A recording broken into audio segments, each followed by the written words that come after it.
Yeah.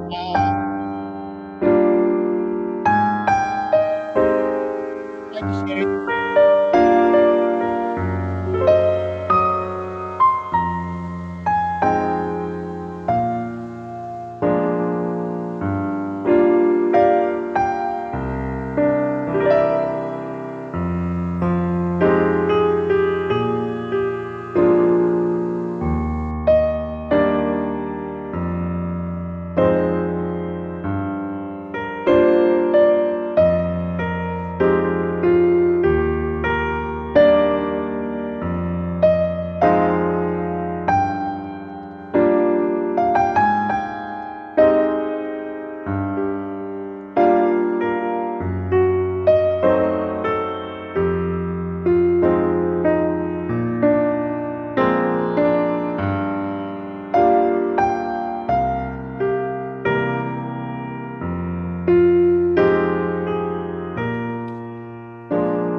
I like the music. Yeah.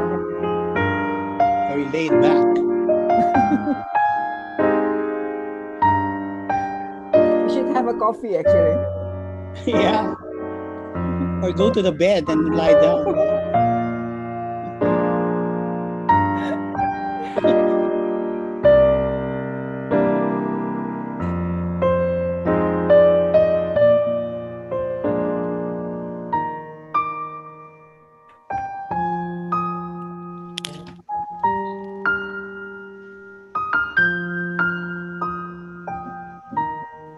Shita, are you playing the piano?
Hello. Hi. Can you all hear me? Okay. A very afternoon for all of us, or evening, or perhaps a very good morning for Mbak Iren, our friend in Toronto. Thank you for coming, Magadang Gabi in Tagalog. I would like to say hello for our audience through YouTube. Thank you for coming or listening, and hope you stay with us throughout the presentation of our panelists. It is a great pleasure for Tifa Foundations in collaboration with Citizen Lab to conducting this webinar on exploring the new digital threats for civil society in Southeast Asia. My name is Sita Laksmi. I am the Executive Director of Tifa Foundation, which is also the moderator and host for this webinar. This webinar is a kick-off discussions on the issues emerging threats for civil society in Southeast Asia, in particular after the pandemic, which has pushed of us all to the digital world. Everything has to be done online. This webinar will start by identify the current situation on digital security in this region and globally. So we start with Mbak Iren Putrantro from Citizen Lab, then followed by the in-country update, starting from Myanmar, Indonesia, and the Philippines. We hope at the end of this webinar, we can start to identify some key strategies for this region so that the civil society can continue to work in safer space, in particular in digital space. This webinar is also the first public discussions in a series of activities organized in celebration of FIFA 20th anniversary. Yes, we have stayed that long in Indonesia. So if you would like to tweet or post something in social media, this is for Indonesia, perhaps, I'm sorry for the other attendees, please put the hashtag, hashtag 20 tahun Tifa, hashtag Tifa bersama Indonesia, or hashtag Tifa untuk Indonesia. Before we start, I would like to request the organizer to give a brief or technical or house rule for these sessions. The floor is yours, Mbak Shirley.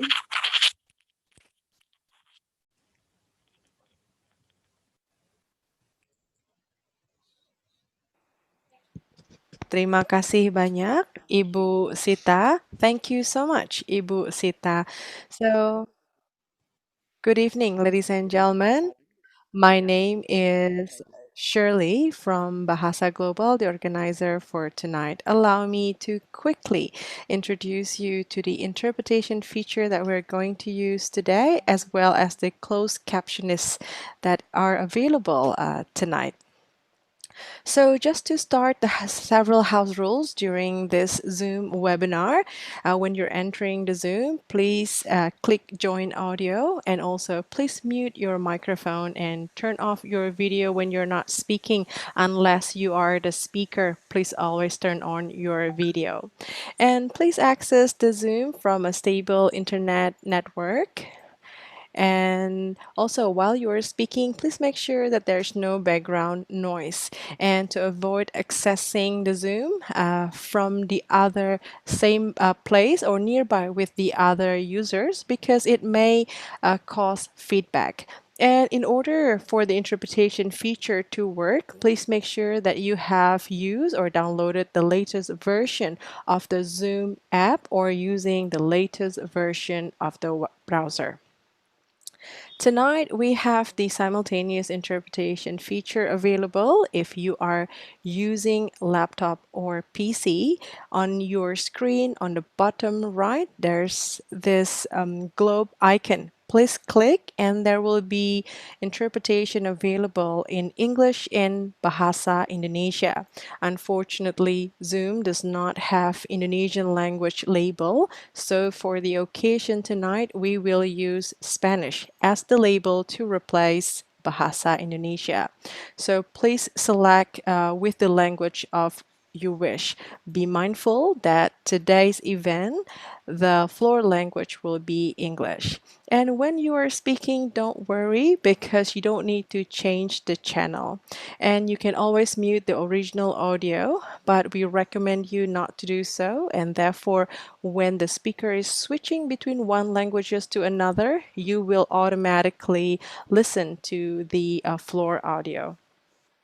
If tonight you're accessing this webinar using your cell phone, it will show a slightly different. On the bottom right of your phone screen, there will be 3 dots. Please click and select the language interpretation. Again, select the language that you wish, and at the end, please click done to activate the interpretation. And you can also have the selection to mute or unmute the original audio. And lastly, now we have wonderful fast typists, and to turn on the closed caption feature, next to the globe icon, there's a CC, closed caption available. Please click the CC and click show subtitle, and you will see that the wonderful fast typist is typing as we speak now. And lastly, as a disclaimer, please note that to ensure the smooth running of tonight's webinar, the host and the co-host reserve the right to force mute the audio or turn off your video of the panelists who are not speaking that may unintentionally causing disruption to this webinar. And this is to ensure that the audio of the speaker and the interpreters remain clear at all times. Thank you again for your cooperation, and we wish you a wonderful and productive webinar. Over to you, Bu Sita. Okay, thank you, Ibu Shirley. Thank you for the explanation, and now we can start to the discussions. But before we start, I would like to introduce you to the 4 distinguished panelists that we have here. First, we have Mbak Iren Putanto. I usually call her Mbak Iren. She's a senior researcher at the Citizen Lab, Munk School of Global Affairs and Public Policy, University of Toronto. She is also a PhD candidate in the Department of Political Science, University of Toronto. Her research interests included internet governance or the politics of the internet regulations, as well as digital security and identity politics, gender, and intersectionality. The second speaker is Mas Usman Hamid, which I met him this morning, actually, through another webinar. Is an Amnesty International Indonesia director. In 1998, he was a student activist from Trisakti and then the coordinator of Kontras. Mas Usman was an expert advisor to the International Center for Transitional Justice and Frontline Defenders, and also took part to the Presidential Working Unit for the Supervision and Management of Development, where he reviewed Indonesia Human Rights Nation Plan for Action in 2011 until 2014. He co-founded Public Virtue as well. Good evening, Mas Usman. Let's move to our colleagues from Myanmar, Yatanar Tun. Yatanar is a co-founder and program director of Myanmar ICT for Development Organizations, on in brief we call MIDO, a civil society organization based in Yangon, working on the intersection of technology and development, human rights and peace. Yatanar leads the digital rights and digital security team in MIDO and has been providing support for digital-related issues to human rights defenders, journalists, and women rights activists in the country since 2012. Good evening, Yatanar. Thank you for coming with us, and thank you for being able to share with us your experience. Last but never the least, Alan Alegre, I used to call him Al, who has been working in the development and social justice in the Philippines for almost 40 years. As a longtime executive director of the Foundation for Media Alternative, a civil society organization work in the issue of digital inclusions, internet freedom, open governance, privacy rights, gender fair, and ICT and multi-stakeholder policy development. Al, in 2017, joined the Country Commission of Human Rights during this challenging time of human rights in the Philippines. He works to extend the Commission's human rights protection and promotion mandate online as well as offline. Without further ado, I would like to give the floor to Mbak Iren Putanto, who will give us the research from the Citizen Lab, who give us all the background and landscape of the digital threats to civil society at the global level, also region level. Mbak Iren, the floor is yours. Thank you, Shita. Good morning, everyone from Toronto, Canada. Thank you for inviting me to participate in this webinar, and thank you to the panelists and attendees for being with us today. So I will be begin by giving a brief explanation of who we are and what we do. Are my slides on? I don't see it. Yeah, the Shita? slide is on. No, yeah. Okay, going started to screen on. sharing. Yeah. Okay, thank you. So the Citizen Lab, we are a research lab that conducts research on the intersection of information and communications technologies and human rights. We are founded and directed by Professor Ron Diebert, who is a professor of political science at the University of Toronto in Canada. And we conduct, next slide, please. Next slide, yes. And so these are the following the research streams that we conduct our research on. So the first is targeted digital threats against civil society. So this is where we look at the use of commercial spyware to conduct surveillance against civil society individuals and organizations. The second is we examine threats to free expression online. So that's where we conduct research into internet censorship and filtering. The third is that we conduct privacy and security audits of popular applications. And finally, we look into transparency and accountability mechanisms on personal data and other surveillance activities. Next slide, please. So this is the topic that Shita has asked me to discuss this morning. So it's to give you the overall picture of digital threats against civil society organizations or human rights defenders in Southeast Asia. So in my presentation, I will discuss the following three topics. The first one is to examine the trends of digital threats, of surveillance in particular is what I will be focusing on, particularly before and of course now, during, and potentially after COVID-19. I will also discuss briefly the surveillance impact, and then I will end by giving brief tips to improve our digital security. Next slide, please. So these are briefly the surveillance concerns that I will discuss this morning. So as we know, even from before the coronavirus arrived in our lives, we were living in the post 9/11 or September 11 terrorist attack era. And even from before COVID-19, we already have over what we call over the skin surveillance. So these are things like CCTV cameras, the GPS and mobile location data on our phones, and passenger name record when we are traveling by airplane, for example.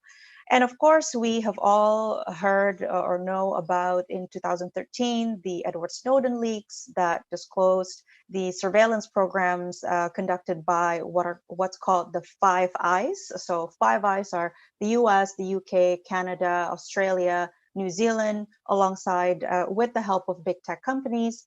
And some of you may be familiar of the scandal that broke out that Australia had been spying on Indonesian phones and data as well. And so we at the Citizen Lab, we've been conducting research into various digital espionage or digital surveillance operations conducted against civil society groups. And we know that there are a range of companies, there are many, many companies that now sell what are called surveillance backdoors and vulnerabilities. And they may also be described as lawful intercept software, meaning that they are used by law enforcement agencies and governments around the world. And examples of these companies include Finfisher, which is a German/UK company, and NSO Group, which is a company based in Israel. So these surveillance tools manufacturers say that they only sell to governments around the world. So now that we are living in the COVID era, or what some may call, can you go back, please, to the slide? Yes, thank you. So now that we are living in the COVID era, or what some may call the new normal, we see that under the skin surveillance has been introduced. So these are things like temperature checks. Countries are discussing issuing immunity certificate passports, thermal facial recognition, and so on. And so we're seeing the age of surveillance capitalism. And because of COVID-19 and this trend, it is predicted that the use of biometric identification will continue to increase, and that in 2025, this market will be worth around 2 to 3 million US dollars. And the concern, the human rights concern, is that digital technologies like surveillance, whether that's under the skin or over the skin surveillance, that are implemented because of a crisis or because of an important event, whether that's COVID-19 or the Olympics or the World Cup, they will remain even after the crisis situation or the event is over. And without sufficient oversight and transparency, then it heightens the risk of human rights violations. Next slide, please. So in 2014, we released a report called Communities at Risk, Targeted Digital Threats Against Civil Society, where we examined the threats facing the 10 civil society groups that we worked with.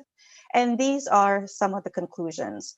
And the high level, so you can read it on the screen, but the high level conclusion is that civil society organizations face the same threats as the private sector and governments around the world, but civil society organizations have fewer resources to secure themselves. And these attacks that are faced by civil society organizations are not just one-off or one-time events, but they are persistent. They can adapt to the target and maintain access over time across platforms as the attackers wish. Next slide, please. So I mentioned earlier a company called NSO Group. So NSO Group manufactures a spyware called Pegasus. So what is Pegasus? So when Pegasus is surreptitiously installed on your devices, then it is able to steal your private data, including your password, your contact list, your calendar events, your text messages, your live voice calls from popular messaging apps like WhatsApp, for instance. They can turn on the camera and microphone. So in essence, your device becomes a surveillance device for them. And it can also use the GPS function to track your movement. Next slide, please. So we have been conducting research on NSO Group's Pegasus spyware for a number of years now. So these are some of the examples of the people who have been targeted using the Pegasus spyware. And as you can see, it is being used around the world, in Togo, in Mexico, in United Arab Emirates, and even here in Canada. Next slide, please. And in 2013, we published a report looking at surveillance in Indonesia. So we found Finfisher, which is another manufacturer of commercial spyware. So we found evidence of Finfisher servers in 36 countries around the world, including Indonesia. And I'm sure Usman will discuss this in his presentation, but the concern in Indonesia is that there are very many different laws and regulations that govern wiretapping, interception, and surveillance.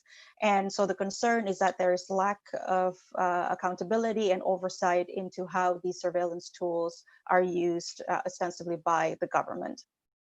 Or at least Finfisher would claim that they only sell to governments. Next slide, please. So this is just to illustrate the global spread of the commercial spyware market or customers, I guess. And this is a map that we released in 2015 as part of our report that shows the suspected government users of Finfisher spyware. And this is, again, this is from 2015, so it might be outdated, but at the time when we were doing the research, we found Finfisher servers in these countries that you see on the map. Next slide, please. So what is the surveillance impact, right? Why should we be concerned of government surveillance. The first one, obviously, is that, well, who's watching those who are watching us, right? Who's watching Big Brother? So without transparency and accountability, and without us as citizens being aware of what the government is doing and for what reason in terms of conducting surveillance, then the risks for human rights violations are high. And we have also seen that when you combine online surveillance with cyberbullying and harassment, such as trolling and doxing, it creates the following effects. So the first one is that it creates a chilling effect. So people are afraid of being spied on, of being bullied, of being harassed, and so they tend to self-censor. And this tendency is especially prevalent among young women and the youth. And the second is that it results in psychosocial impact. So when this PowerPoint slide will be shared with you, you'll be able to click on the links. And the link under chilling effect discusses research by my colleague John Penny, which documents the chilling effect of surveillance. And the second link on the psychosocial impact is a short documentary that documents someone who has been targeted by spyware and the damaging effect that it has had on this person's life. Because as a result of being targeted by surveillance, this person's colleagues were then arrested, tortured, jailed, murdered, and of course, it left him feeling very psychologically impacted or affected and very depressed, etc. And finally, obviously, when people feel that they need to self-censor, when they feel reluctant to express their opinions, this would have a negative effect on freedom of expression and the quality of our democracy. Next slide, please. So finally, just short tips to improve your digital security, and I'd be happy to answer questions on this in the Q&A. So the Electronic Frontier Foundation has a resource called Surveillance Self-Defense that you can check out. And the Citizen Lab, we launched a resource called Security Planner. So if you go to securityplanner.org, you can get personalized recommendations to improve your digital security. And here are just some basic tips to use unique complex passwords, to turn on two-step authentication or autentikasi dua langkah in Bahasa Indonesia, and to limit the sharing of your personal information. And that finally, protecting our digital security is a team sport like football or something, or soccer. So we need to get everyone on board and to be on the same page so that we can all have a better digital security. I think that's it. Final slide, please. Okay, so this is my contact information, and I look forward to the other panelists and the discussion later. Thank you. Thank you very much, Mbak Iren, for a very good presentations. May I ask you one question? Whether the CSOs, you mentioned earlier in 2014 that the CSOs felt the same threats with other stakeholders, with private sectors and government. In the current era, after the pandemic, do you think it still remain the same? I think so, yes. So recently I conducted a number of interviews for a forthcoming report looking at the physical and digital attacks against environmental human rights defenders. And based recently on those interviews, which I did last week, they all said the same thing, that they feel that the list of threats or attacks that they described to me sound a lot similar to what or at least on the digital realm anyway, it sounds a lot like what companies and governments are facing. So phishing, malware attacks, right? Except, as I said, they lack the resources to protect themselves. Okay. Well, okay, thank you very much. And also for the surveillance impact, I think it's very interesting to see. Now we go to Yatanar. Yatanar from the Mido. Thank you, Shita. Yes. May I have the slide, please?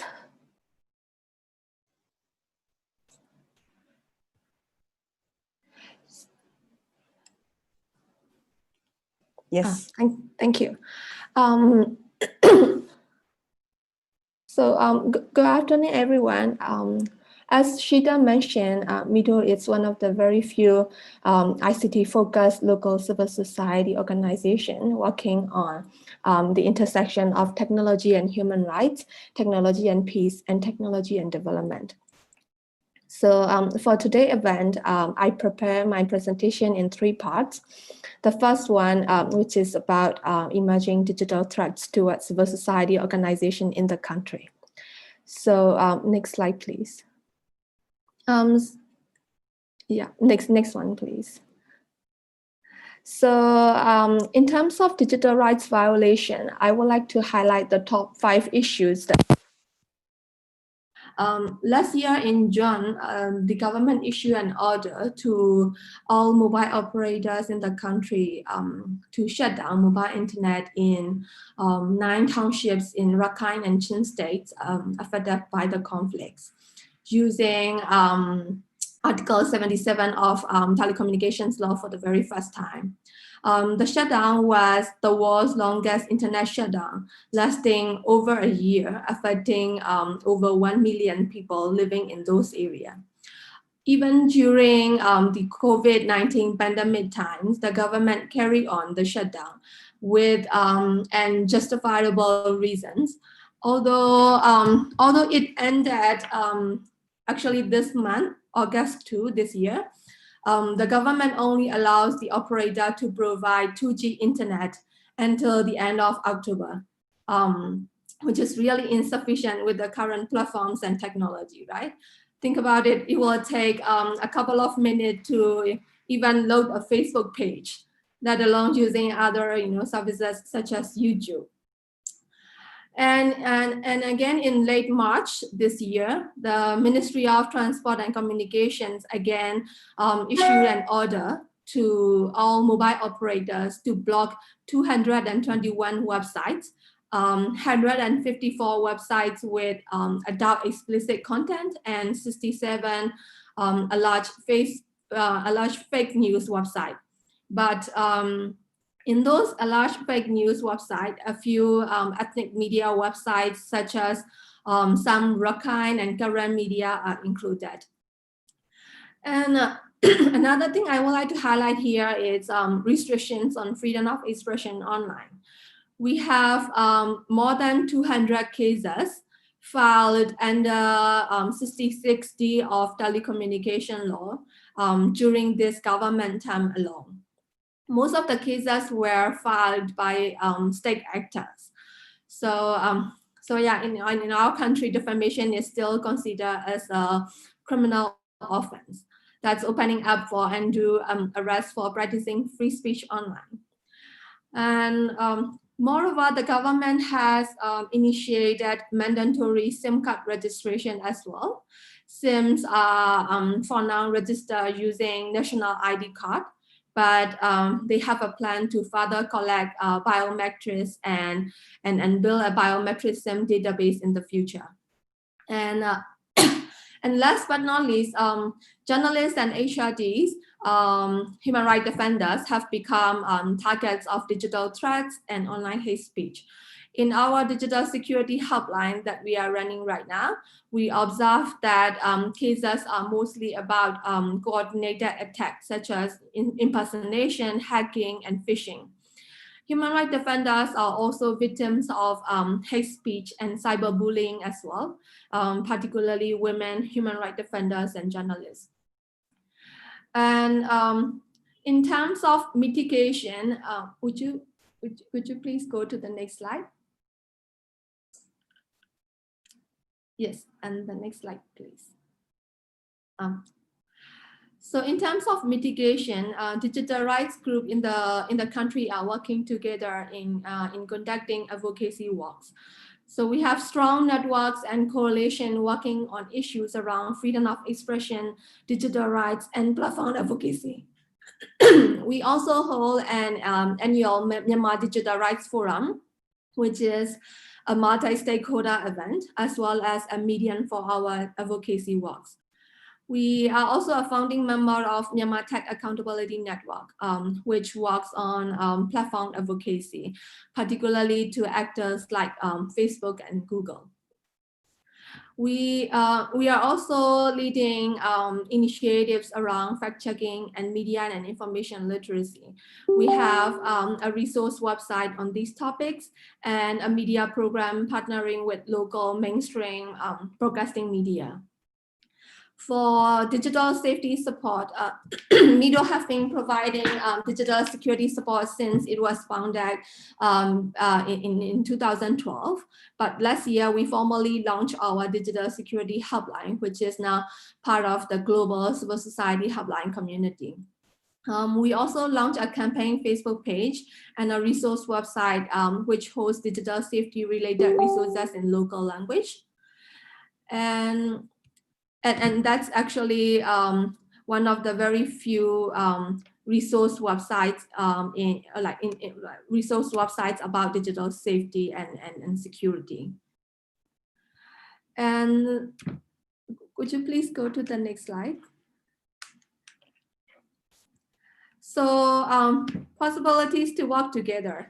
I think mapping laws, resources, and case studies are important since our governments are close to each other and also learning from each other as well. So sharing each other works and example would help us a lot in doing our works as well. For example, we think cases like the Indonesia international down strategic litigation case. It's very inspiring, and it would be great if we could learn the best practices from each other. In our Southeast Asia region, we have strong digital rights community, and I think it's crucial that we should keep solidarity and network just for the same reasons above. The last one is on platform advocacy. In order to hold the powerful platforms accountable, we should and could work together in research and advocacy. For instance, MIDO it's part of the Next Billion Coalition, which consists of partners from the global South countries doing collective advocacies to platform. So I think that's all from me for now. If you have any questions, yeah, please go ahead. Okay, thank you very much, Yatanar. I guess for the background for the participants, so I asked all the panelists to answer 3 questions. The first is the current trends of their own respective countries. And the second is how the civil society mitigate on those processes, on those threats. And the third is the possible collaboration. So then we can have a discussions on that later on.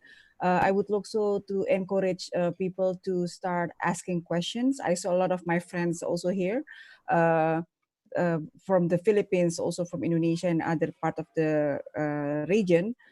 Because we have some merchandise.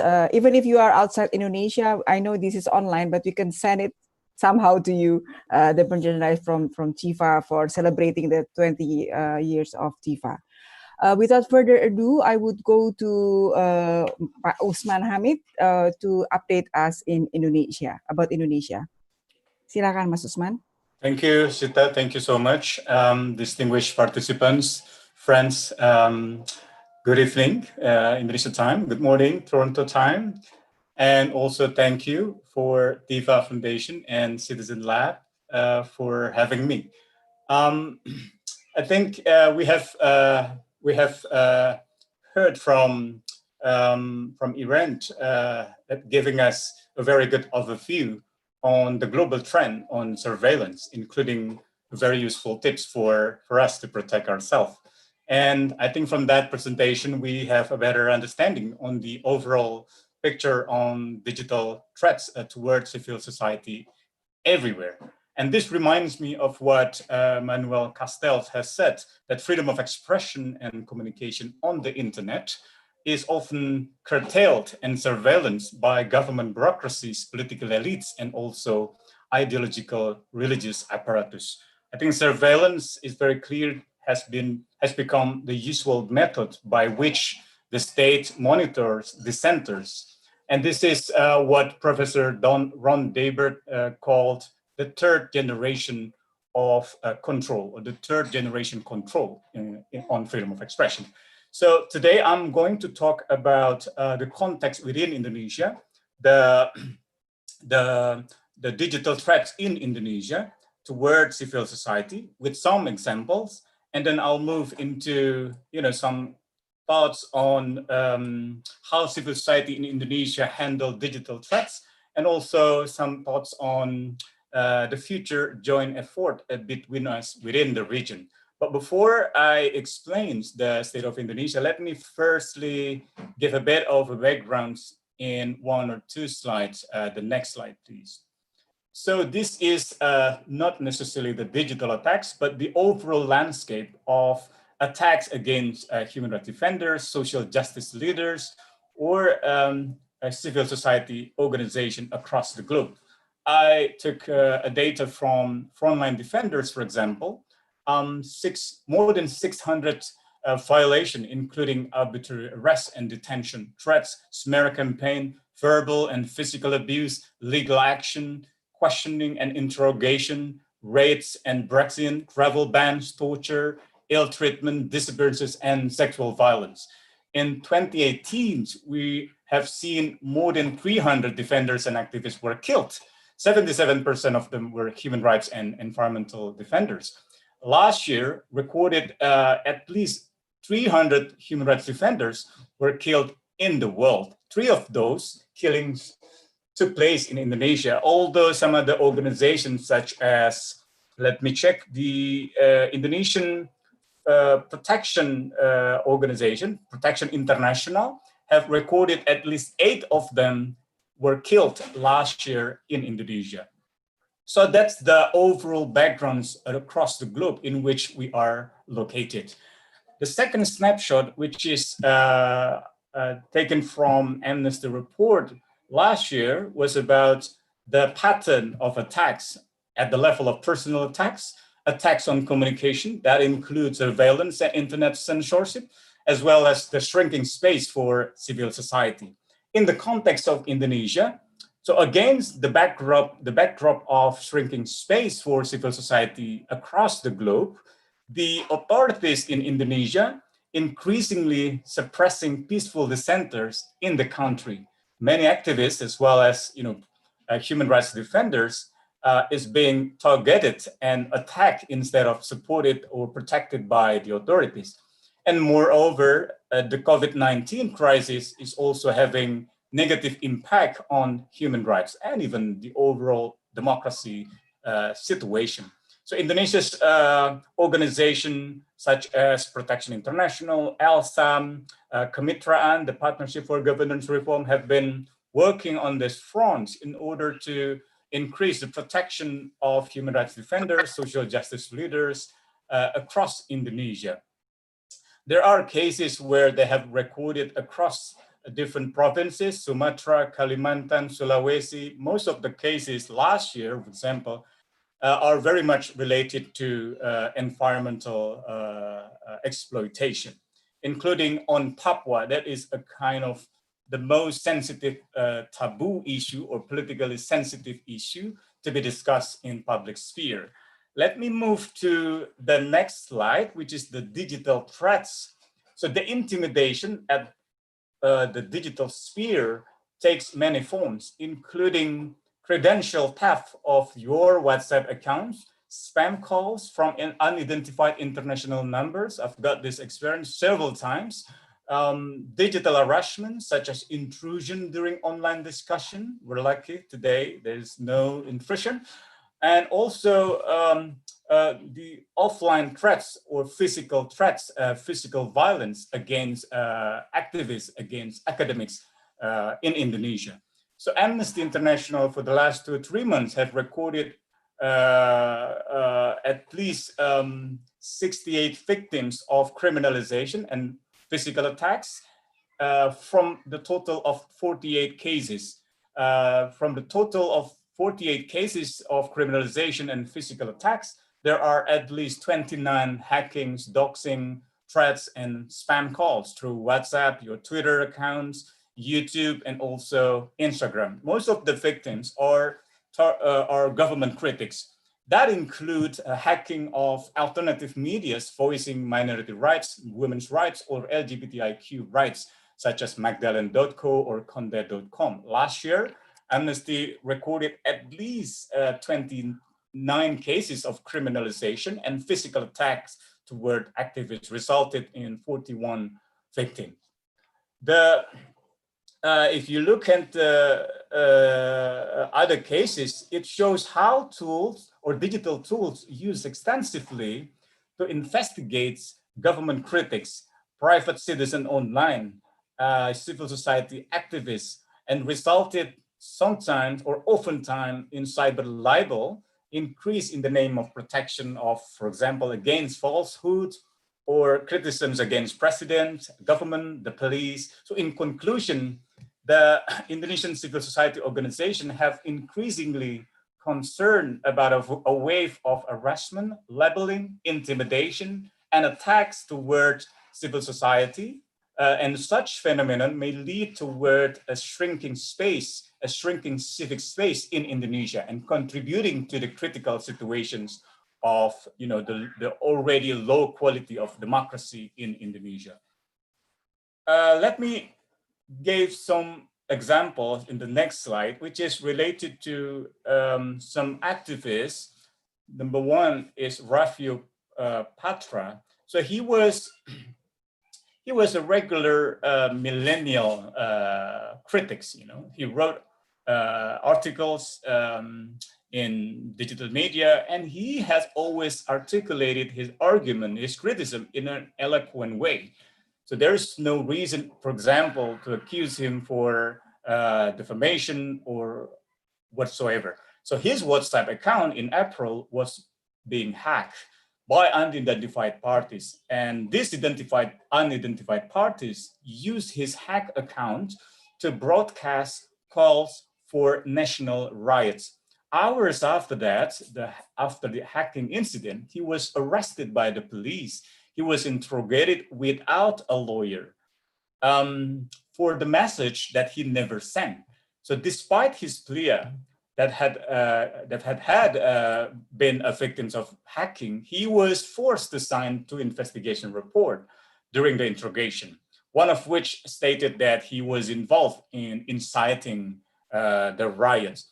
And most of the people at the time criticizing COVID or discussing Papua or discussing the topics that is deemed to be sensitive, such as impeachment to the president in Jogja, for example, had received several robocalls, spam calls, intrusion into online discussion. When you have, there was a court session on Papua about the blocking of the internet in Papua, was intruded by graphic images or pornographic images during the discussion or their court session webinar. Terror, threats of physical violence or death threats against on the teacher in University of Gajah Mada had been attracted attention at the time. So the student itself, when they started to have a public discussion critical to the government, the university, some of the bureaucracy apparatus had intervened towards a public discussion by the students. They disrupted and they canceled it, and even when they want to organize protests, their WhatsApp account had been hacked. The next case, which I would like to raise here, the next slide, is the arrest of Dandi Dwigalaksono. He's a journalist, he's a documentary filmmaker, and also Ananda Badudu, the image below Dandi Laksono. So if you look at these 2 cases, I'd like to highlight how CSO handled the threats in Indonesia. The first pattern of how CSO handle the threats toward digital threats or towards physical threats is by legal initiative. So they have been doing advocacy on or accompaniment in the police station, or making sure that WhatsApp accounts are being protected legally. And the other pattern is to provide emergency response. Amnesty International has provided several times to the activists who were arrested in the forms of relief support, and also providing them with emergency houses or a safe house in order for them to to be to feel secured or to feel safe during the time of the crisis. The case of Ananda Badudu, as you've seen, Ananda has just came out from the police detention. I was there as well with contrast with LBH. So we accompanied him. Just the time when I first met him in detention, he was shocked. He was really psychologically down. And I think at the time we managed to provide him with 2 or 3 psychologists. So I think this is how civil society Indonesia by providing or offering network of psychologists.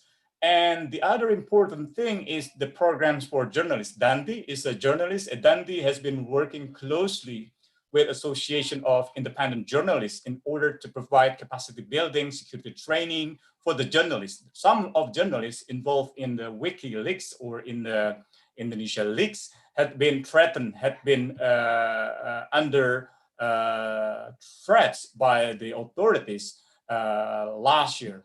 The other pattern, which is also important, is institutional strengthening. Protection International Kemitraan had been involved in providing workshop, providing community-based empowerment, and also training on the overall protection of and prevention of security of human rights defenders. And the last pattern of how civil society in Indonesia handle the threats is by providing individual and collective care initiative.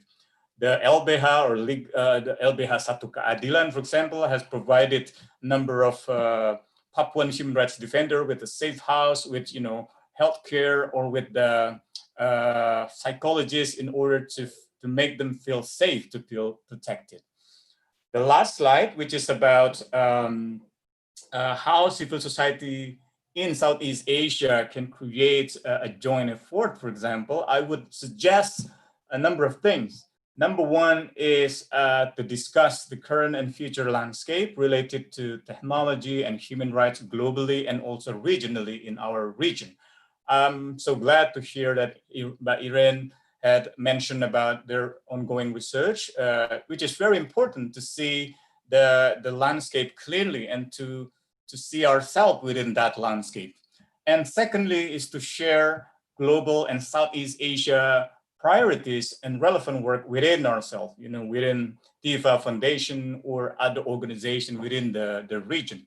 And to discuss how civil society stakeholders, including International Court Commission of Jurists or Article 19, Access Now, including civil society from Southeast Asia, can best work together. What we need, what has been, very useful in the past, what worked and what didn't really work, and maybe we need to identify other potential allies, including tech companies. I think some of the civil society in Indonesia have been closely working with Facebook, for example, in order to help the citizens in better use social media and other internet platform, including fact-checking mechanism with journalists, etc. And lastly, which I think is equally important, is to work with the Office of High Commission on Human Rights, because they are also working on this issue. They are documenting cases, and I think it is very important for us to make sure that we work with the Office of the High Commission to document all cases of violations against human rights defenders, social justice leaders, or civic educators. So just to close my presentation, I think the struggle to balance freedom of expression for civil society with security, freedom and security, has resulted in a decrease in liberties in Indonesia. As you have heard from some scholars from Freedom House, for example, the quality of democracy in Indonesia is backsliding, is moving toward a lower quality of democracy. And this is resulted partly from the decline of freedom in digital sphere, increased surveillance, intensified censorship, increased arrest and harsher penalties, cyber attacks, new censorship, filtering, paid pro-government commentators, or what we call it buzzers, manipulating online discussion, including surveillance, and also shutting down internet, like what we have seen last year in Papua.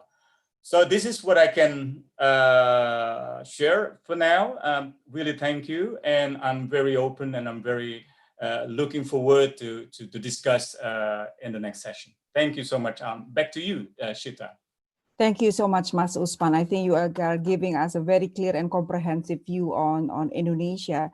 And I think it's very necessary. I like what your remarks on networks for psychologists, because I think that's really important as well, because not many people are have some courage like Maria Reza, for example, from the Philippines, who are very brave in defending her case. I think some of the cases you mentioned also similar with what happened in Myanmar. There is hacking, spam calls, internet shutdowns, and also surveillance, also what Mbak Iren was saying. There are several questions here, and I think I said I also see some representative from Google, from Facebook in the attendees who can perhaps later on share with us, and some questions and answer. And I strongly encourage all the attendees to give feedback on us in question and answer box.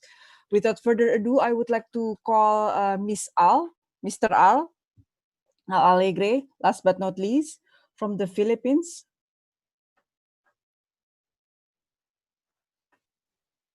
Hello, everybody. Hi. Good evening. I will share my screen. Yeah. Start my timer.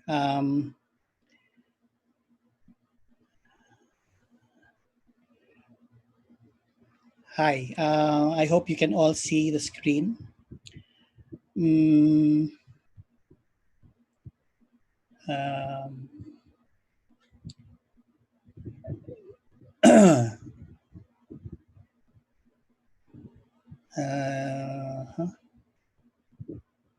Let me minimize the other screen because it's not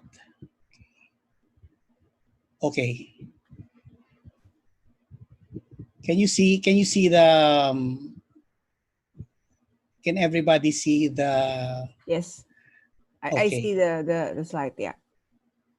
Okay. Sharing is paused again. Wait.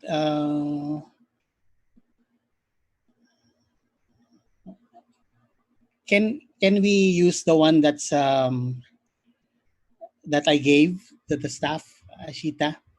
From the organizers? Yes, I'm not. Okay. I'm not. Okay. Okay, for the organizer, please share Al's screen, Al's presentation to the screen. Yes.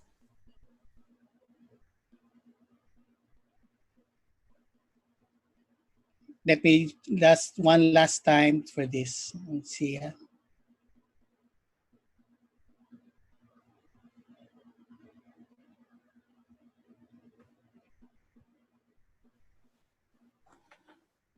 They are already. Okay. Yeah. Okay. Good evening, everybody. Thank you for coming, for spending some time. We were given the title of Digital Threats in Southeast Asia, so for civil society. So I'm calling my presentation a web address, digital.threats.org.ph. My subtitle, which probably will be explained towards the end, is Will Illiberal Democracy Lead to Digital Authoritarianism? As you know, we are in a human rights crisis, but on top of that, there is we are all in a global crisis of pandemic, and the Philippines, like Indonesia, is at the top of Southeast Asia. So although we are all the same, we are facing the same problem, but the Philippines has a very different problem because we have the strictest and longest quarantine in the world, and the practices and the draconian measures that we had before COVID are continuing during the quarantine. This is my outline for this evening. A will be the digital threats in the Philippines. Then B, the green one, will be how civil society has responded. And very quickly, just a slide on Southeast Asian solidarity. I will concentrate on the digital threats. So I identify 5+1. I will not tackle the fifth one already unless there is time at the end of the program. But I'll start with number 0, which is when we were at FMA and now at the Commission on Human Rights, we frame internet rights two ways. A right to the internet, but also rights on the internet. But it's also important to discuss who is connected, who is on the internet right now. Especially with COVID, we need the internet more than ever, but almost half the world is not connected. Asia Pacific also is less than half connected. And specifically for women, it's even less so. In the Philippines, we have, I think we're about 60+%, but many of that are into free Facebook. That is the internet for many Filipinos. So I just wanted to flash this slide from the Alliance for Affordable Internet, where it also problematizes who can afford a smartphone given the income and the prices. So the right side will have the Asian countries. China, their cost of living is very low. So equivalent of 3 days out of a monthly income, they work for 3 days, they can buy a phone. The worst is India, where the average monthly income of an Indian would have to work for 2 months to be able to buy a smartphone. The Philippines is somewhere in the middle. We need to spend 1/3 of a month income. And there are other countries there. So that's my first point. Now I go to the 4 digital threats, and I will characterize it as both enduring and emergent, not just the new threats, but many of these threats now with COVID, and I will mention them as the newer ones, are continuity for previous practices. So the first is I've sort of separated them into baskets the way our Burmese colleague has done very well. So now this is sort of a basket of rights, and this is a cluster of the violations of the rights. So it's disinformation and other harmful content and practices. So usually in COVID, we have non-scientific assertions, etc., like where was it originated, what are the cures. We have the usual fake news or non-scientific assertions. In the Philippines, there is a strong stream of historical revisionism, which we consider part of disinformation as well, or even negationism about our martial law years. A colleague of mine we have a Disinformation and Democracy Coalition. He is very much involved in Wikipedia wars. There is an ongoing race to revise Wikipedia pages by fans of the Marcos regime, funded by the Marcoses, we guess. And of course, we have to defend Wikipedia from all of the fake news. Of course, what gets most of the news is the hyper-partisan attacks on public figures and opposition politicians. It's a very polarized situation in the Philippines. So all tools at the disposal, fire hosing, doxing, gaslighting, and trolling and hacking are part of it. Even the platforms have taken cognizance of it, that Facebook has a CIB violation. And in fact, in March 2019, Facebook took down in the Philippines 200 accounts, pages, and groups that were mostly linked to the campaign, the Duterte campaign social media person. So what we call the DDS, the Duterte sort of online army. But there are also problems with Facebook and the platforms itself, because sometimes they are being used, or their algorithms are being gamed by other players. So there was this whole panic about created Facebook accounts using our own names, which is serious because it's identity theft. It's also like a phishing. So just to see here that in the Philippines, the state is a major actor in disinformation. That is proven by research and state-sponsored agents. But the tech platform themselves are also culpable. So politically, because of the hyper-partisanship and polarization, there are many attacks on the political opposition, including church people, human rights defenders, independent media. And the economics of it is also complicating because there's a buy and sell market for FB accounts. They outsource operations for economic gain to troll farms. And the whole business model of these platforms thrive in polarization. The second basket of threats is threats to online expression. We don't have any widespread internet shutdowns yet, like we've had in Burma and Indonesia. But we have a few incidents of just-in-time takedown of networks.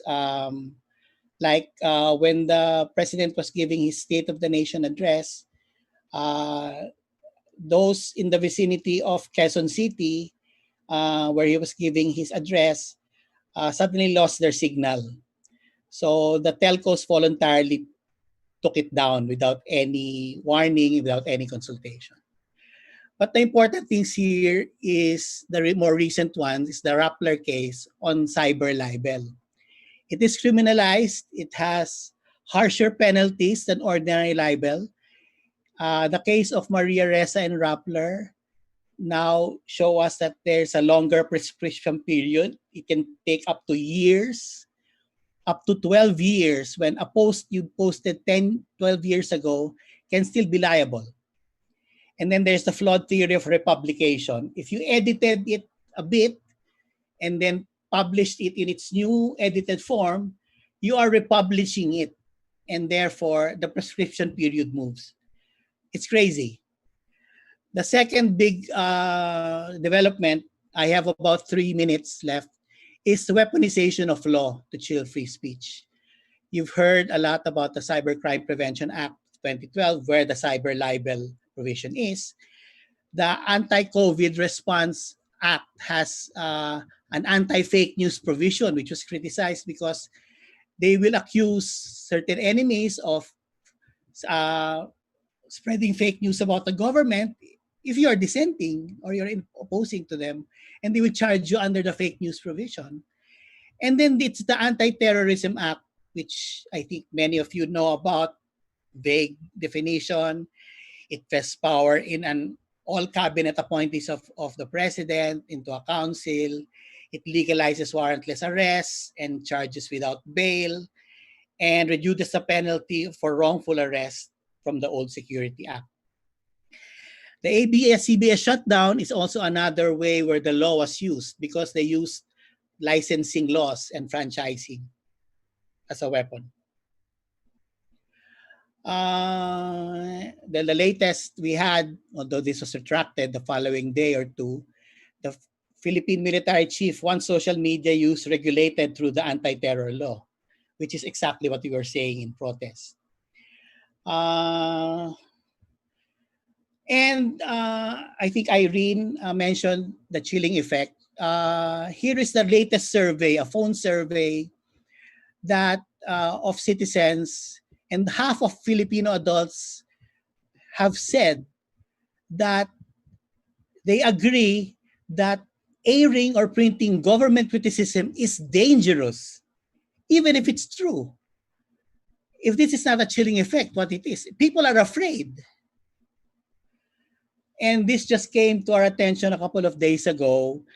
The cyber libel law is being used against people who criticize anybody, even businesses who are giving bad service, and they threaten people with cyber libel unless they publish an apology in the local newspaper.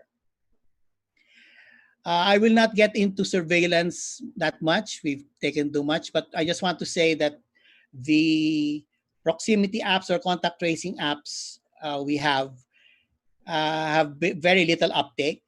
There are unclear vetting rules and the privacy protocols are unclear. So I think there are trust issues.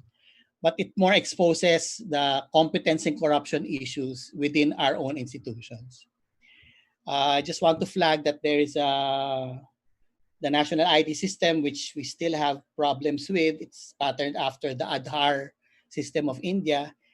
And they're pushing for a national DNA database for health.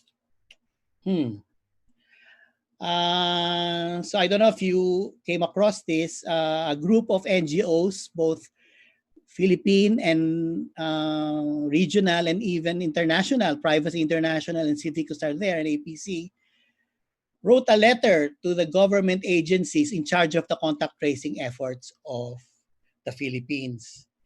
Can they release the source code? Can they abide by DOH principles and privacy, etc.?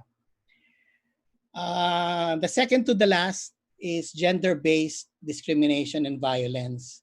It is a cross-cutting issue. It is present in all of the other baskets, but there are impacts on women which have to be taken separately, including children, online sexual exploitation, and particular problems with discriminated LGBTQ communities. This is a recent survey of reports on online gender-based violence. There has been a 30% increase over the same period from last year because everybody's on lockdown. So your predator is living with you probably, or those who were marketing you for sexual exploitation have a better. My last slide. I will reserve my slides for the later discussions, but I just want to end with this: that the civil society response in the Philippines has been very heartening. There's a repertoire of actions. First is the legal challenges. I think for the Anti-Terrorism Act, we've just had the 27th petition to the Supreme Court to nullify it. And these are the broad sections of society, from media persons to indigenous peoples, to environmentalists. All sectors are against the anti-terror law. That's an example of a legal challenge. There are norms and standard setting initiatives. So I guess we are many participate in. I give you an example: the Facebook Oversight Board, which civil society has pushed for in some way, but still critical of, is a form of norm setting, which is not law, but some platforms and companies may be able to use it to mitigate some of the harms. Then there have been a lot of creative yet safe, secure protests. I'll show you pictures before I leave. And then there's a lot of intersectoral unity and intersectionality, and of course, international collaboration. And this is a proof of it, this webinar. Just the last few pictures. The first protest against the anti-terror bill was, we didn't call it a rally or a demonstration or a protest. We called it a grand mañanita or grand party. And we were safe and secure. We were socially distant from each other during the rally.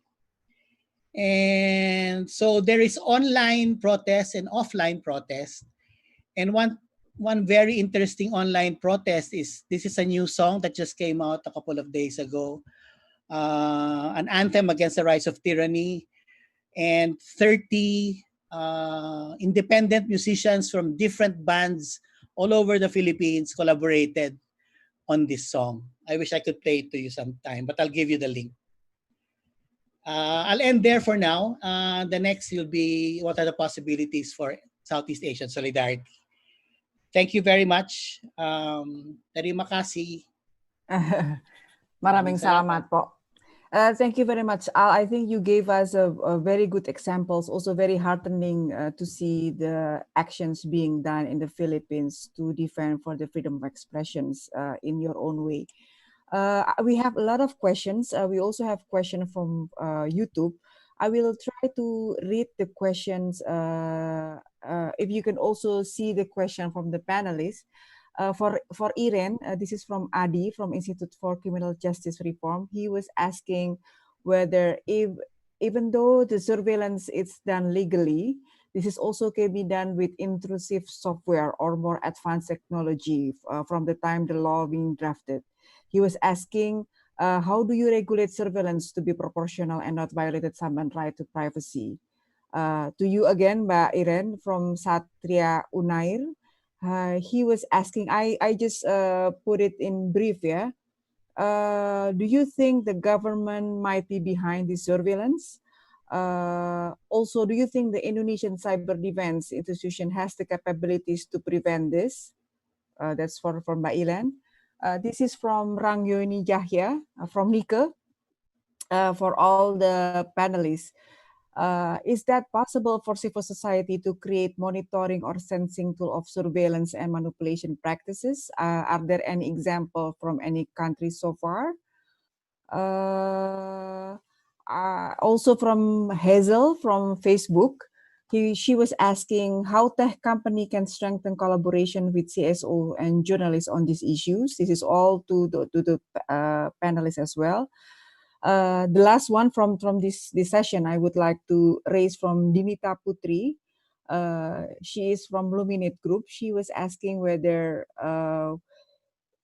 since the collective actions are more important to tackle the future challenges, what do you think are the barriers for the CSO to collaborate beyond borders? Is it language, access, or other things? And what can we do to address these barriers?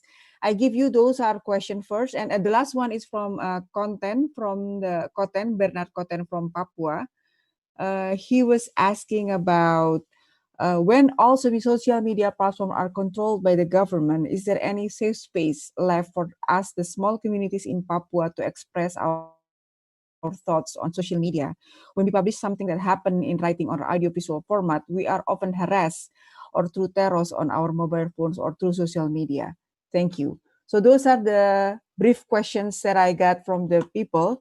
And for those who are asking questions, we can still answer it. So we ask the panelists to give their time for a week after these sessions, and then we can answer to you by email if we cannot answer it now. Iren, over to you.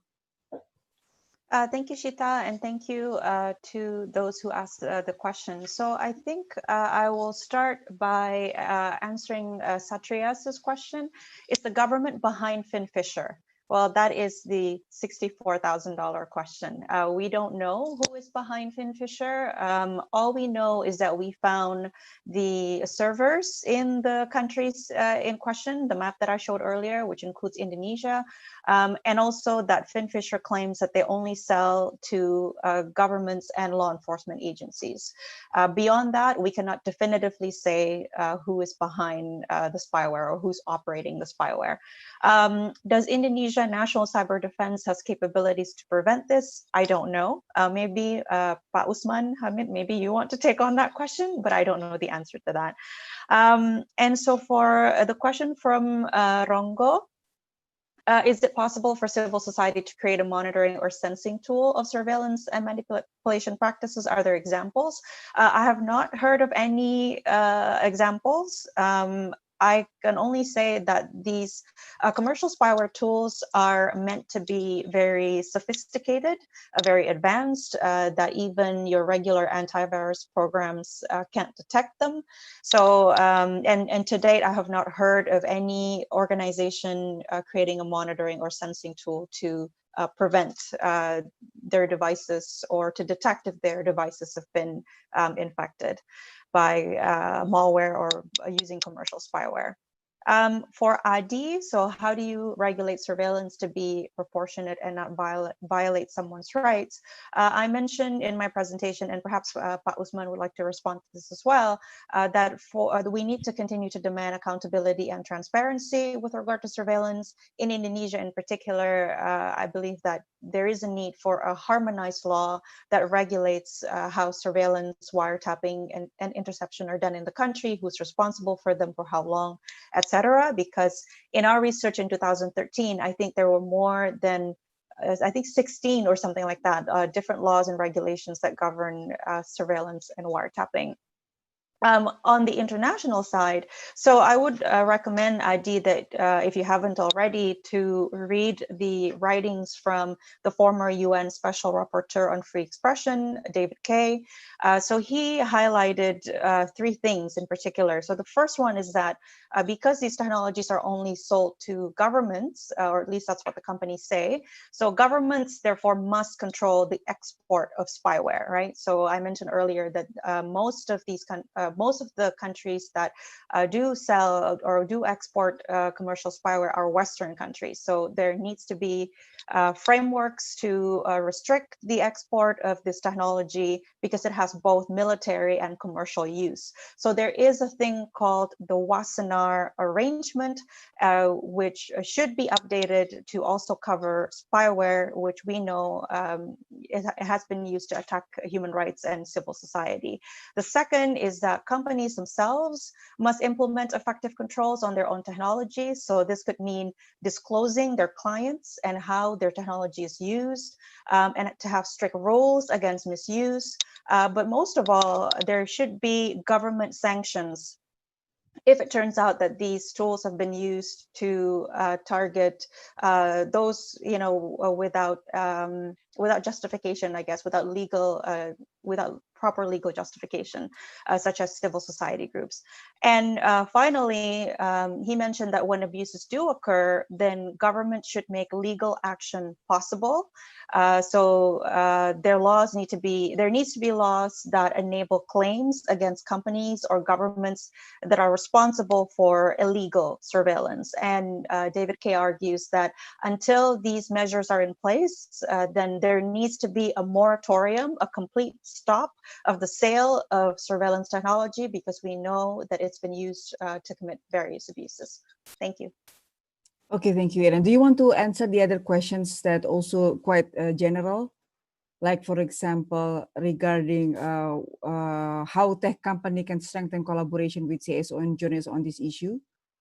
Sure. So yeah, I saw the questions from Hazelia and Dinita. Yeah. So for the question from Hazelia, how tech company can strengthen collaboration, I think for us, I'm speaking because I am an academic, I'm a researcher with the Citizen Lab.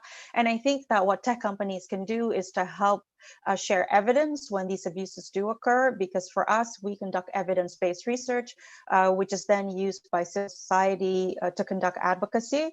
And without this evidence-based research, without collaboration with tech companies, then collecting such evidence would be much more difficult. So I think that's one. And for Dinita, in terms of barriers to collaborate, I don't know as much about this as my other colleagues in the region, but I would say language is one. Unlike Latin America, where you have multiple countries that speak the same language, which is Spanish, or in Indonesia, we have so many different languages, even within one country, right? So that makes the collaboration among different countries in Southeast Asia difficult, unless, of course, you are comfortable with speaking English, or unlike this excellent webinar by Tifa, you have interpreters that help make the process of sharing a lot smoother. And then finally, I think there is the issue of just the weak protection and promotion of human rights in the region. Unlike Latin America, Southeast Asia, we don't have the equivalent of like an inter-American court of human rights, right? Even in the ASEAN Charter, the protection of human rights is still really weak. And so I think there needs to be more efforts domestically and regionally to bolster human rights protection. We need to be creative in coming up with ways to overcome the barrier of language. And hopefully with those two things, we can foster more collaboration among CSOs in the region. Thank you. Okay, thank you, Iren. Shall we go to Yatanar? Yeah, you said that you would like to specifically answer for Hazel and other as well. Yeah.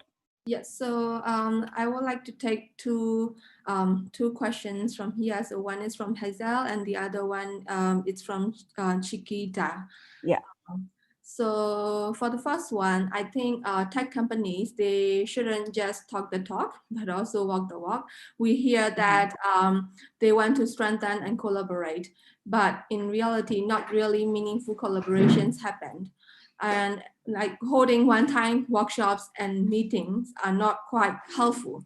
There should be long-term collaborations, and we do not just want to talk with the teams such as the policy or PR team. We also would like to talk with teams who are working on issues like data investigations and product team, etc. And last but not least, I think building trust is really important. They should take suggestions from local partners seriously. And the other question from Chiquita. Chiquita, yeah. Yeah. So for that one, unfortunately we also don't have a data privacy law in Myanmar too. We do have a law called Protection of Citizens' Privacy and Security, but that's actually being used to curtail freedom of expression, let alone protecting the privacy of personal data. We also don't have framework for lawful interception as well. So we are at risk. Thank you.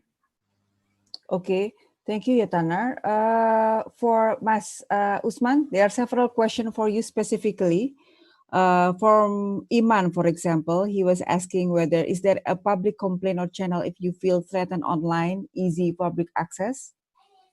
You might would like to answer that. And the second one, most of the digital attack to mobile device are Indonesia also have contact with apps provider or technology company to make the easy recovery or track source of attack from Walhi, from Sawung Walhi. Okay, sure. The first one, our Indonesia civil society had a contact with apps like, WhatsApp or Facebook. Yes, we do have, and I think many organizations, both based in Jakarta or outside Jakarta, have been in touch with the key people in WhatsApp and also in Facebook. I think they both are the same company.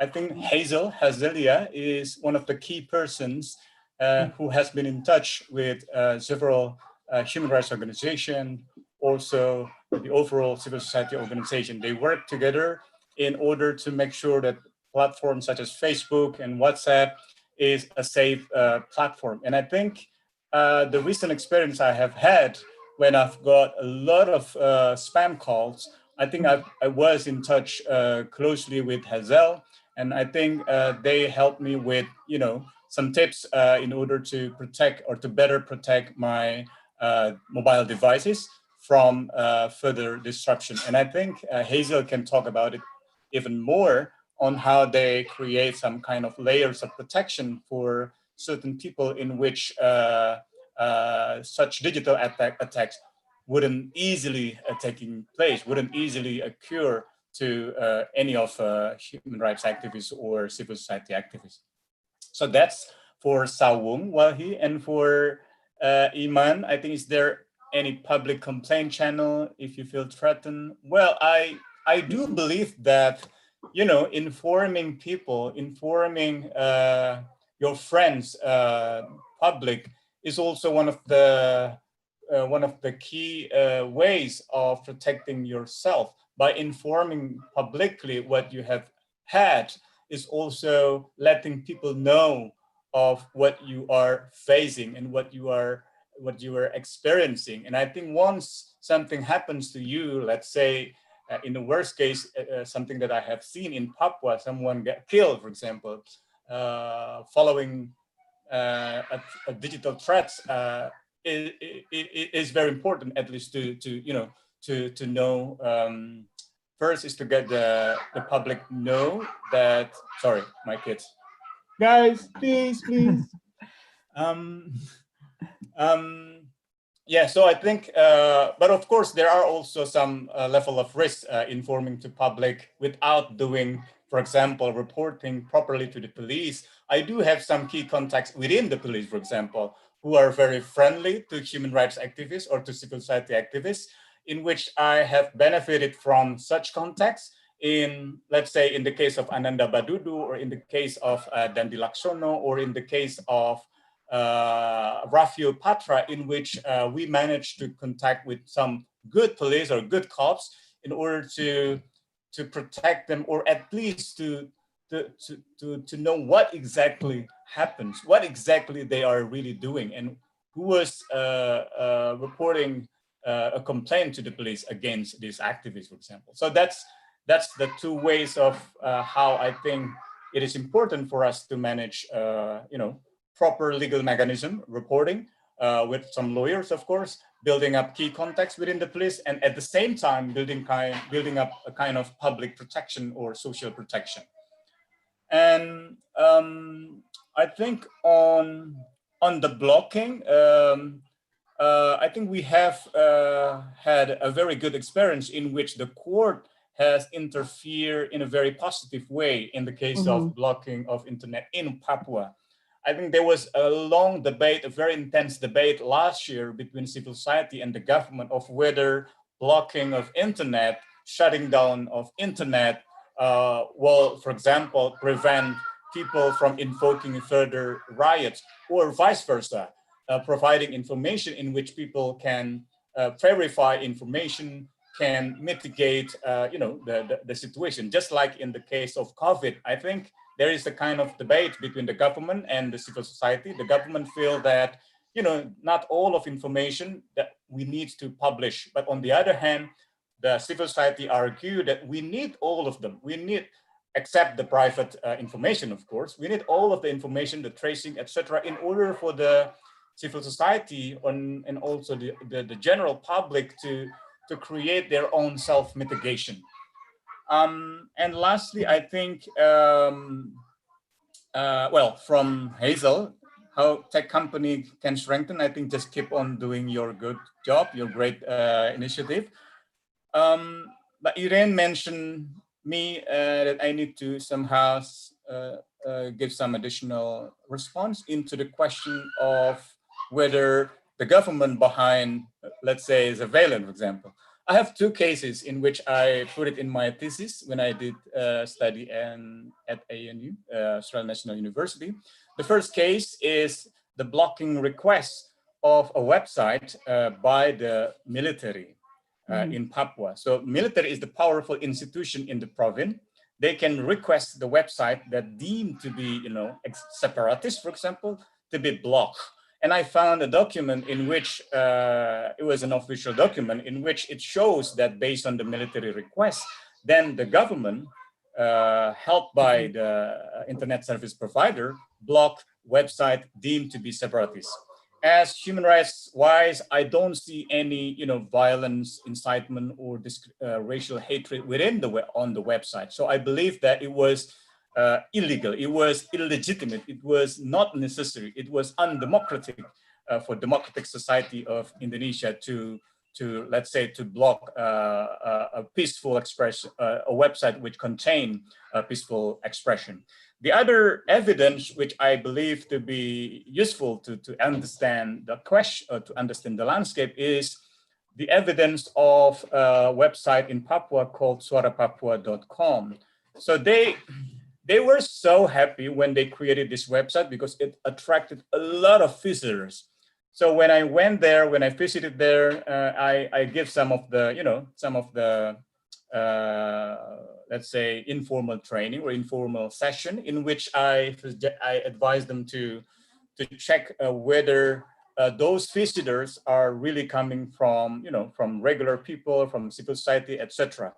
So apparently, even when we just use the Google Analytics, for example, of this website, we found out that at least around 60.61% visitors use the service provided by the Defense Ministry's data.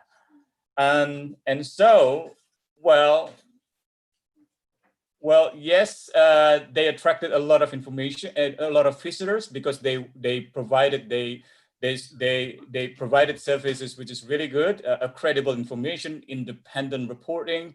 But most visitors seems to be security personnels, and visitors use telecom, for example, only reach 3%. So pretty surprised, but not really surprised. When I did some interview with some of the military general, one of them told me that, well, I can't just say it, but it is impossible if they don't monitor. It means it is impossible if the military or the defense ministry don't monitor. He said he himself was part of the state organs, and he did monitor almost everything. If there is, for example, website deemed as separatist, he usually share in, within the circle of the military. So I think new communication, including social media, of course, can assist the states, including the conservative elements within the states, by making surveillance easy. In the past, the military had to deploy several or even dozens of intelligence in order to track your whereabouts. But now they can easily see your Facebook account, because some activists are still posting their content saying that I'm here, I'm eating this, I'm having dinner with some person, and I'm in the airport. So that kind of habits, which I believe to be important to consider, not to do it by the civil society, at least to think about it. In the future, this is my last comment. In the future, effort to control social media may grow intensively. And I think Indonesia has been listed as a country that purchased intelligent equipment. This is based on the UK export finance. So that's my last comment. I'm sorry if it is too long. Thank you so much. Usman, actually, I would like to ask you one more, because you said that be careful putting your stuff in social media. But Bernard also asking, so how can we, if all being governed or if all being controlled by the government, where is the safe space for us, for small community in Papua to voice their voice? Well, that's a very hard question. When I did my thesis, I was so optimistic, I was so utopian in seeing technology as a liberation technology, bringing about freedom, etc. But then when I ended up my research, I concluded with, my decision to delete my account, my social media account. So I don't think social media is a very safe space for us. But I do believe that.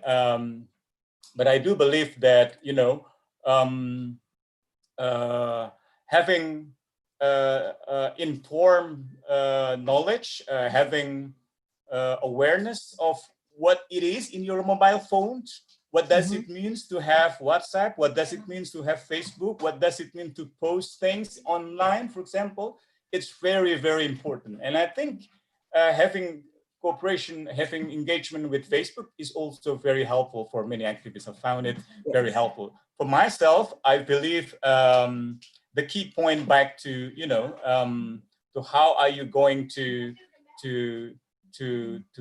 anticipate such potential risk and prepare with mitigation plans.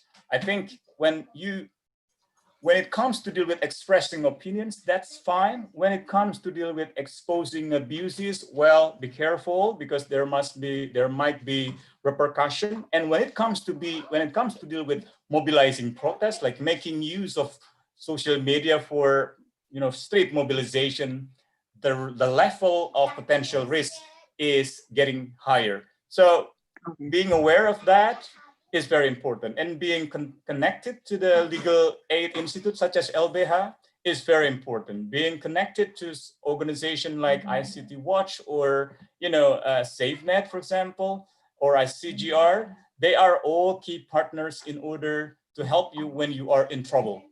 But don't get in trouble. Don't be in trouble, please. Okay, Al, there is one question that I think you can answer. It's from Shirley from YouTube. She was asking, it seems like the definition of digital threats in the discussion is more heavily oriented to the authorities, government. In your case, it is. What if we redefine it also include, for example, tech company misuse personal data and many governments do not have the capacity to do the data governance? Will the strategies of CSO change accordingly? That's one question, Al. Later on, after you answer that, I will search another questions that might be relevant to you. Perhaps also the question from Dinita Putri, which asking about what are the barriers for CSO to collaborate beyond borders in Southeast Asia? Thank you, Shita, and to the one who asked the question. It was also what I wanted to follow up on Pausman, because he said, yeah, we should engage the platforms, etc. But we've been engaging for, I think, 7 or 8 years already, the Mhm. platforms, and it has not always been a very easy dialogue. Um, and I think it would be naive for us to say that it's only the governments that are accountable, because the platforms specifically provide the platform for some of these things to happen, and they do not police their own backyard. They perform a public function in the public sphere, a civic space, but they act like any other private monopoly. And it's also linked to the business models that they have, where polarization and all of these things bring up more engagement, bring in more ad money. They actively engage the ad tech industry in questionable practices, which are then taken advantage of by malevolent actors, whether these are hackers or government agents. So the platforms have to be more accountable.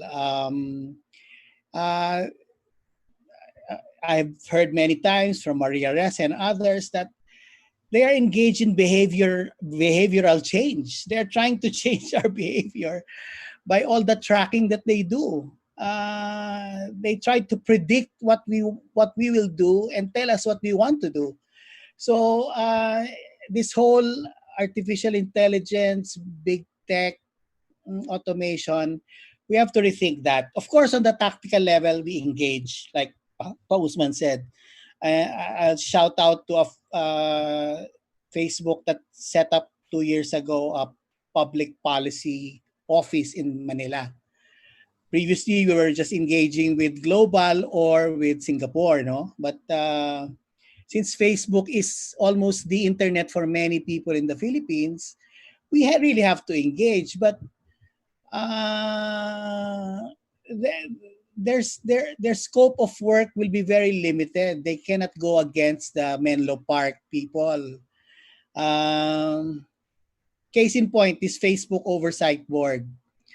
Yeah. It's an example of norm setting and corporate standard setting, which is positive. But the remit of that FOB is very limited and very narrow. It will only address complaints about takedowns, etc., etc. It will not get into the nitty-gritty of the AI of Facebook or some of the policies that emanate from Menlo Park. So, which makes the FOB sometimes is this just a whitewash of Facebook's sins. And not just Facebook, everybody, GAFAM agent, they own everything. They own WhatsApp. WhatsApp was a favorite, and I think it's one of the globally used messaging that's owned by Facebook. YouTube is owned by another. There is a monopolization also of the digital space, which we have to address. These are political questions which go beyond just this piece of fake information or fake news or trolls. Battles have to be waged on that level, but there also should be battles of civil society on the bigger, larger, more strategic levels. And it starts with, platform capitalism, digital capitalism, Yeah. and Pa Usman has said, surveillance capitalism. Zuboff gave a very Yeah. interesting talk in RightsCon. So yeah, the platforms, the big tech companies, we have to call them into account because they are part of the public sphere now. And if the public sphere deteriorates, it's a tragedy of the commons all over again. Okay. I guess I'll just uh, slide into, yes, platforms also, but yeah, the question is all are centered on states and governments. I think so. In the Philippines, it's very challenging because of what I referred to in my title page as we are in an illiberal democracy. Illiberal. Which to us, we've been saying this for the past 3 or 4 years about the Duterte government. It came to power by democratic means, by a plurality of 36%. And then it used all its power, its resources, and uh, we always talk about the three C's. They either co-opt, or they corrupt, or they coerce. So I think states are very adept at that, and now they have captured our institutions. They have captured our legislature, which passed laws like the anti-terror law like a thief in the night without any discussion in the midst of COVID. They have co-opted the judiciary by a quirk of fate and also bad system that we have. Duterte has appointed more than 2/3 of the Supreme Court justices already. So no case against the government has won. It always sided with the administration, whether it's the extension of martial law in Mindanao, or giving bail to arrested Laila de Lima, or to the burial of the dictator Marcos in the Hero Cemetery. Everybody's on the government side because of, you see, the chilling effect, right? So and what I wanted to show with the weaponization of law, and Win reminds me, one of our colleagues who's in the chat said that it also weaponizes administrative rules like Securities and Exchange Commission, which challenges Rappler on ownership and PDRs and all of that, and it tightens the rules on registration of NGOs and reporting on monies of NGOs. So we are seeing that these are the tools of democratic governments, but it's used for illiberal purposes. That's what I mean to say that we are in an illiberal democracy, but it's a democracy that eats itself up because democracy in the Philippines is decaying and almost dying. So the question I posed in my first slide, will an illiberal democracy lead to digital authoritarianism? The indications are, of course, it will. The way they do the cyber libel now, they weaponize fake news, which is our issue, which is now used against activists and human rights defenders. And they say that uh, when you criticize the government and criticize corruption, that's fake news because you're spreading rumor and you're inciting to sedition, and that's terrorism. Therefore, we can detain you without bail and without. So it will go there, but the digital authoritarianism, I'll end here, also involves the big technology companies, because as states want to control information, the true monopolists of cyberspace are private companies. Okay. And as Irene will say, there is a lot of sweetheart agreements and collaboration between very bad states and very bad companies. That's it. Thanks. Sorry, Okay. it took so long. Yeah, I think I was lost in internet connections a while, but there is one question for Yatanar before I conclude this, because it's already almost 8:30 in Jakarta. I could not check on the questions. Can somebody help me? The question from Indonesia to Yatanar regarding one of the laws in Myanmar. Hello. Yeah. So I think the question is, can the Tamaro and other state security forces spy on activists and journalists in Myanmar?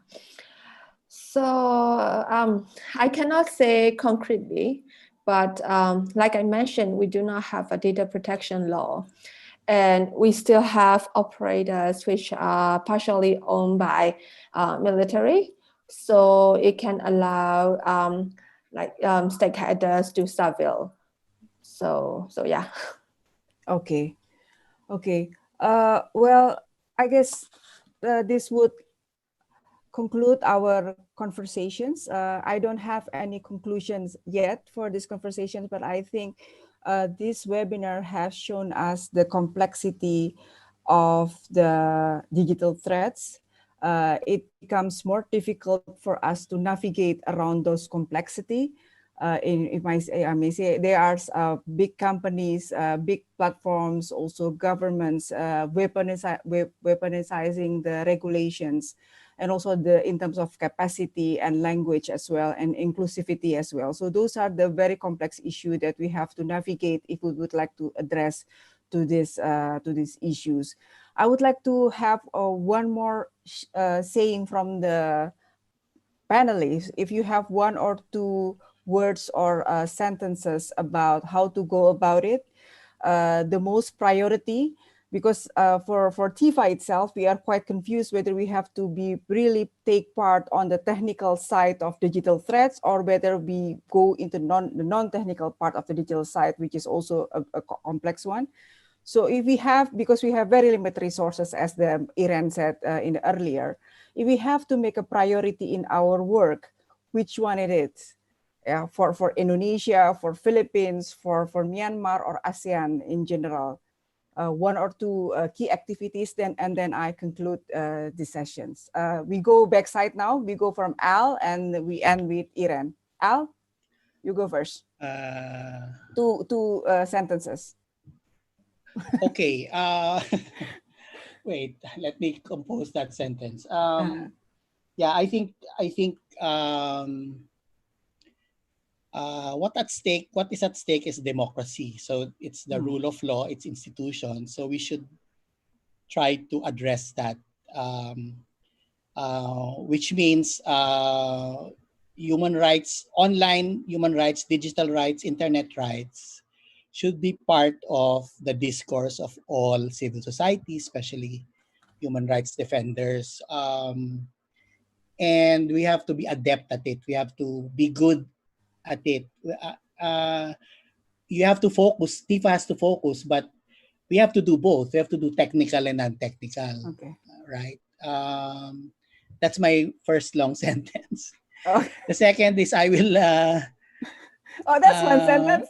Okay. Yeah, it's there are only commas, no periods. Okay. And now the capital letter. The last sentence is.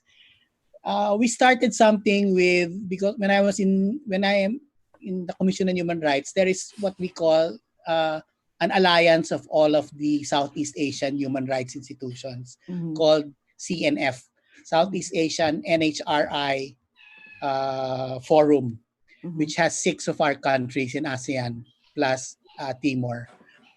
I think we had a groundbreaking session about 2 years ago when we discussed internet rights to them directly.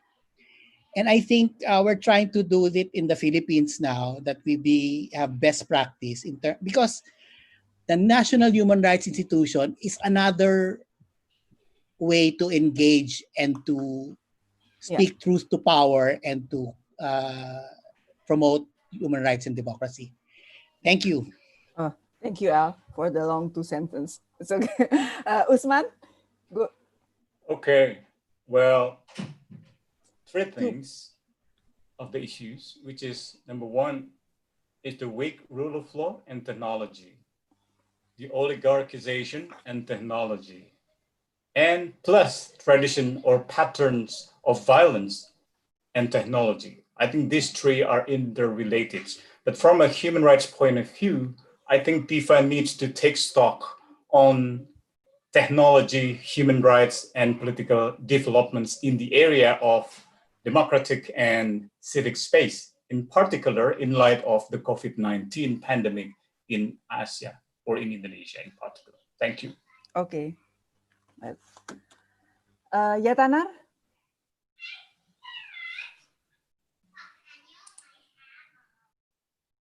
Yatanar, are you still there?